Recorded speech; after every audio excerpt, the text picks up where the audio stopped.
राधे कृष्णा मु आपण मानकु आ गोटे न्यू यूट्यूब चैनल रे स्वागत जनाऊची। आज मु आपण मानकु जनइया को चाहूची आत्मा ही परमात्मा। आत्मा हेउची परमात्मांकर अंश।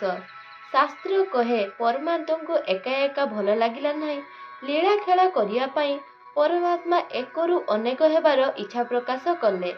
परमात्मांकर एकरु अनेक हेबार अभिलाषरू परमात्मांकर अंश नहीं जीव सृष्टि हेला। जीवात्मा परमात्मांकर अंश हेले बोली परमात्मांक ठारू निजकु अलगा बोध करे दुईटी कारण। प्रथमटी हेला तार शरीर। शरीर रही जीवात्मा को निजर शरीर मन करे और निजकु परमात्मा ठारू अलगा भाबी निए।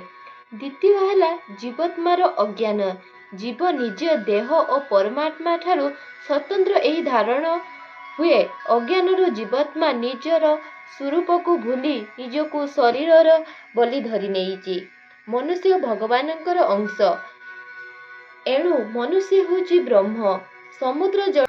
समुद्र जलरू जदि टिके जल आना जाए से समुद्र जल से ही परी परमात्मा अंशरू आत्मा आसुथिबारु से मध्य परमात्मा। जे अंश हटिगले अग्निर तेज जना परे से बड़ी माया मोहरु निज उपरु हटाई नेले से निजर तेज जानी पारिबो। अर्थात से निजे ब्रह्म बोली जानी पारिबो। भजन एपरी कर जेपरी निजर सत्ता हराई बसिबो, ताहले कौन रहिबो ब्रह्म। भक्तिर जेतेबेले चरम सीमारे पहुँचिबो सेतेबेले जानिबो आत्मा ना पुरुष ना स्त्री, से होउची ब्रह्म। ब्रह्म बिना ए संसार रे किछि नाही। जेपरी तुमे स्वप्न जहा किछि देखुच स्वप्न भांगिला परे से जानिबो से सबु मिथ्या, केवल तुमे ही सत्य।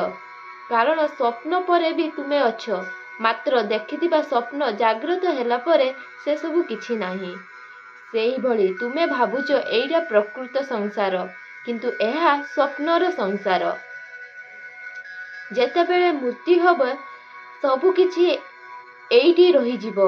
अर्थात जहा किछि देखुथिल जहा किछि कमाई थिबो सबु स्वप्न भली मनरू उभेई जीवो। जहा किछि रहिबो ता हेउची तुमे आत्मा। आत्मार जन्म मृत्यु नाही, केवल पोषक बदलाइबा भली एहा एक माध्यम। तेणु कुआ जाइछि आत्मा हेउची ब्रह्म।